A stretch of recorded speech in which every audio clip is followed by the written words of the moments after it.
Hey guys, welcome back. This STIHL FS56 trimmer was dropped off at the shop. It's got a really loud squealing noise. Customers wondering what's going on. I'm going to start it up here to show it to you guys, show you what it's doing, and then we're going to go through a step-by-step repair.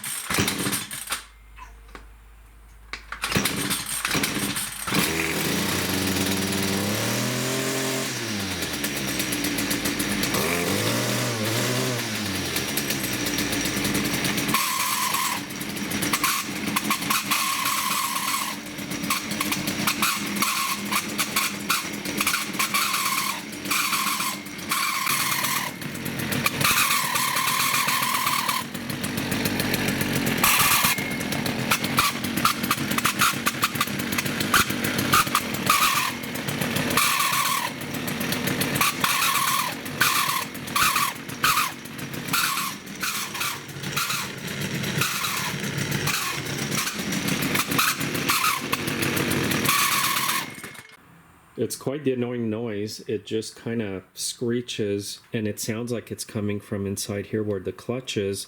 Also, I noticed when it makes the noise, the trimmer head wants to turn, and it should not be turning when the machine is idling. So what I'm going to do now is basically take this all off, and I'm going to access the clutch. And a Torx number T27 will be your best friend to do this, because all the screws are T27s.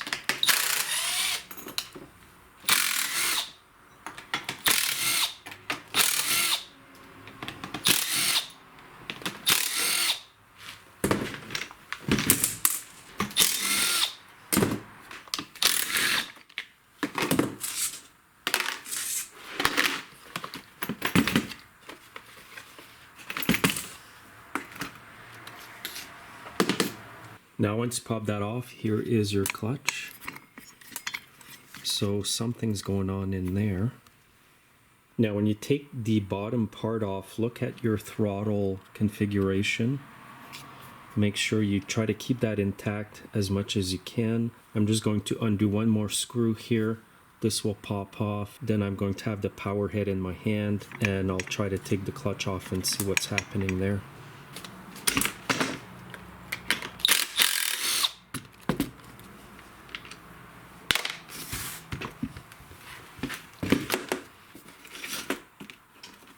Listen to this when I turn the clutch.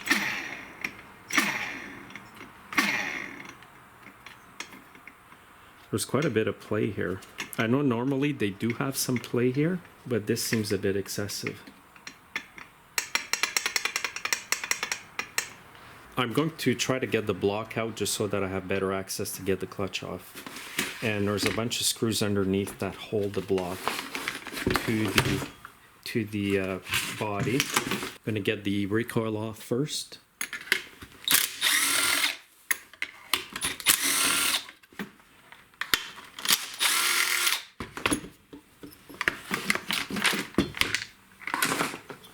Four bolts, 4 screws under here.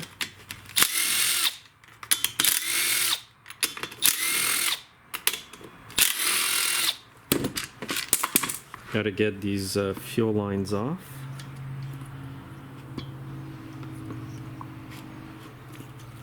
Oops. If that happens and the gas sprays everywhere like that, just loosen the gas cap. And there's another fuel line right here.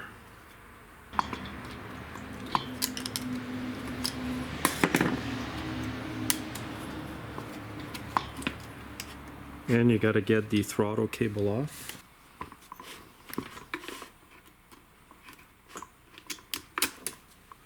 And one more little line here that needs to come off. And now these 2 wires.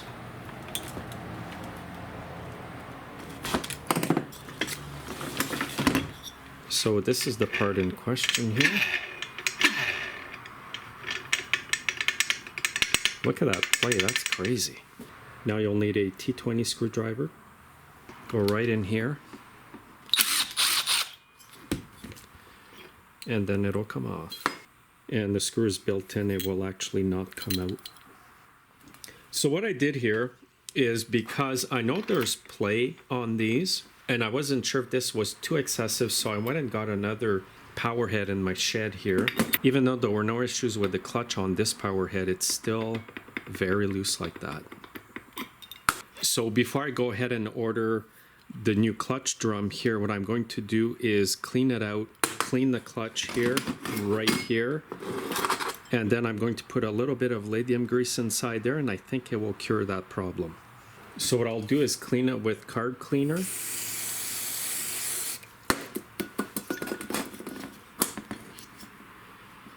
There's a bit of black stuff on the clutch here, so that may be causing an issue as well. And also this little shaft here.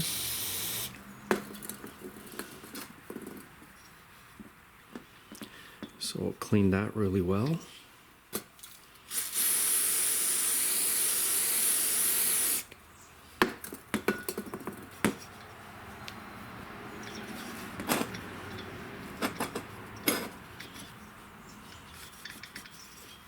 You don't want to use an oily product to clean this. You want it to be like brake cleaner or carb cleaner. Now I'm also going to clean inside the hub here of the clutch drum. And also inside here.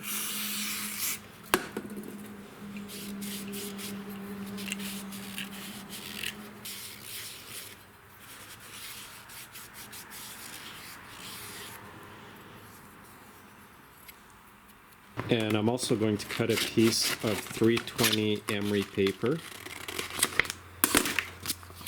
And what I will do with that is clean the inside here of the clutch drum.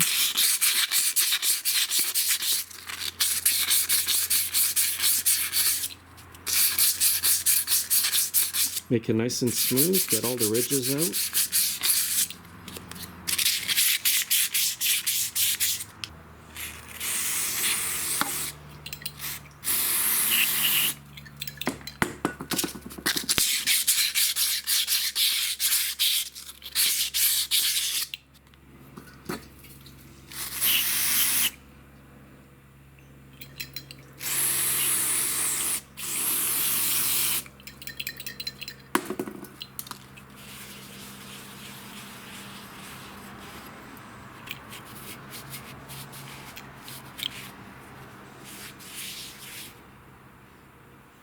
And I'll just do the same on top of the clutch shoes here.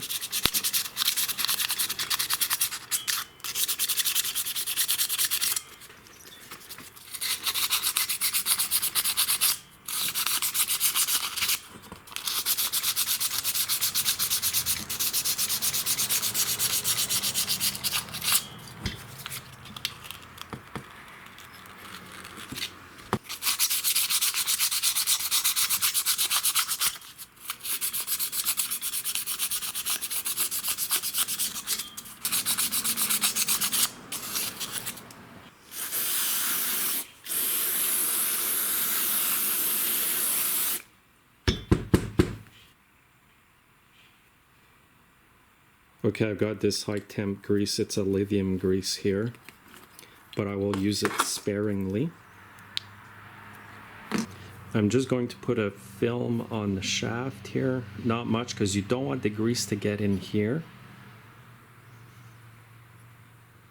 So again, I'm doing this first instead of ordering parts that I may or may not need.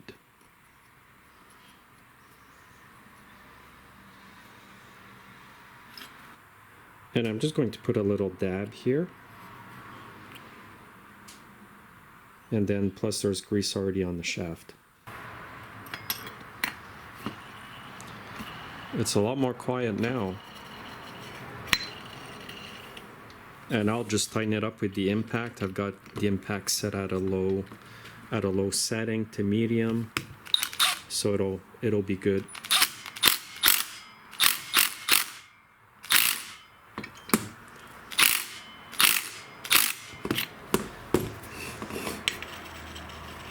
Now it's super quiet.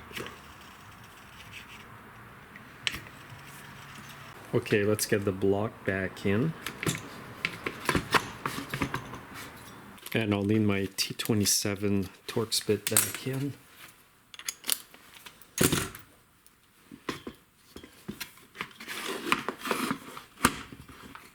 So what I'll do here is start them with the impact, but finish them off by hand.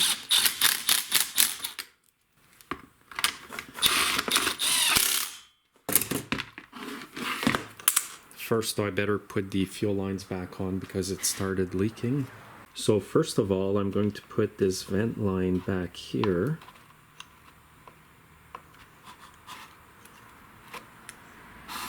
Then this black fuel line here goes right up top here.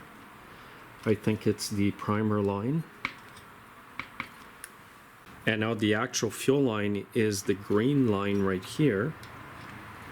And it goes on the connector on the bottom here.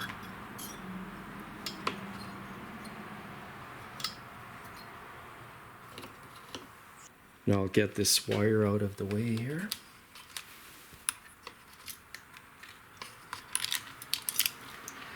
And I may as well hook up the throttle while I'm at it. So this is how you put it in. Just like that. Okay, now I got 2 more screws to go underneath.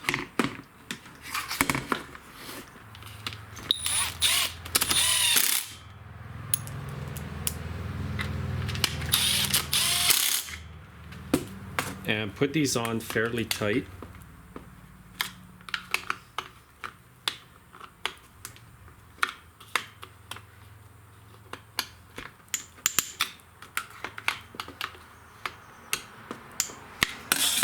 Now let's get the wiring sorted out here.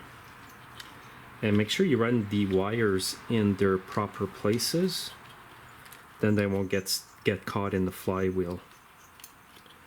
So the blue wire goes right here on this tab.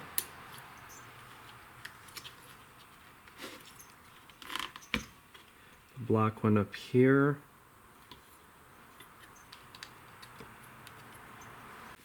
And listen to the clutch now. It is so quiet. Okay, I'm going to actually secure this to the shaft.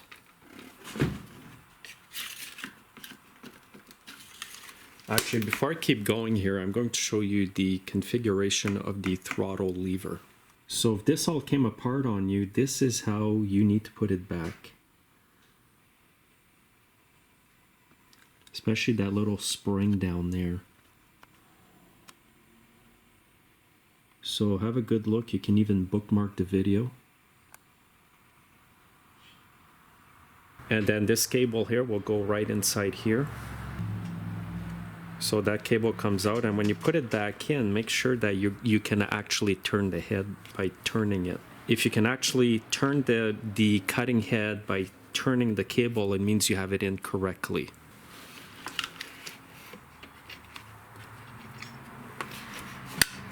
So what I'm going to do now is hold all this together and get this screw here in.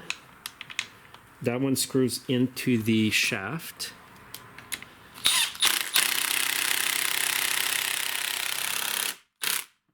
It'll just help me keep the whole thing together as I put all the rest of the parts on. Okay, I'm going to show you the configuration again. Let's start over here again. This is in correctly. I've got one screw in the middle here that screws into the shaft. All these wires here are running under the shaft.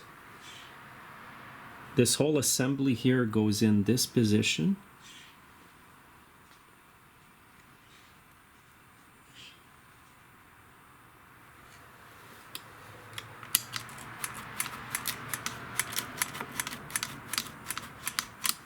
Now I can put this cover back on.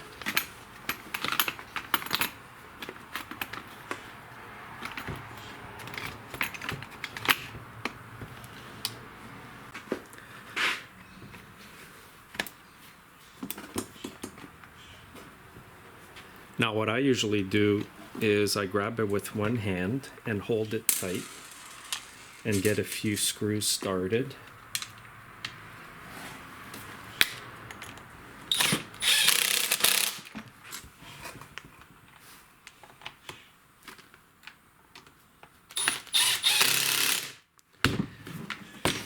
Once you get a few screws started, you know you can kind of relax a bit and it's not going to come apart on you.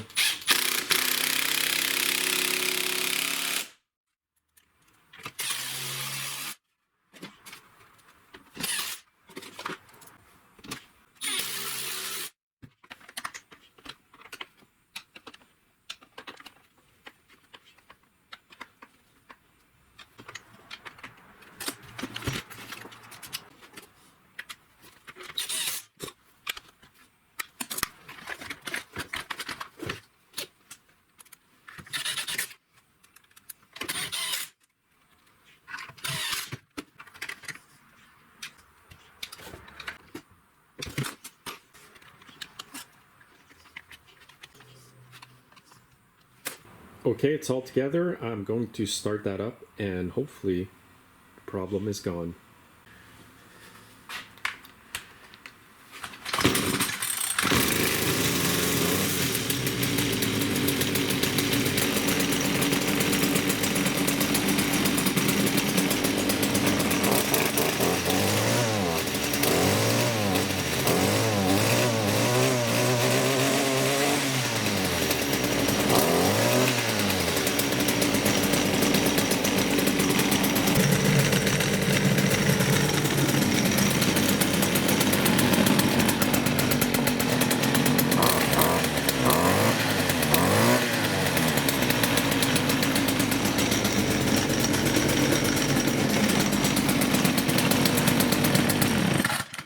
So that did the trick, guys. The reason I was showing the head there in the video when I just started it now is because if you noticed, it was not spinning at all. Previously, when it was squealing, the head was still trying to turn when the squeals were happening. So that was a big telltale sign that it was a clutch issue. Now I hope that this repair will be good and that the customer won't be back. If he does come back, I will do a follow-up, but I'm hoping this will have cured the problem for good. Thanks again for watching, guys, and please comment below. Let me know if you've ran into this issue before and let us know what you did to fix it.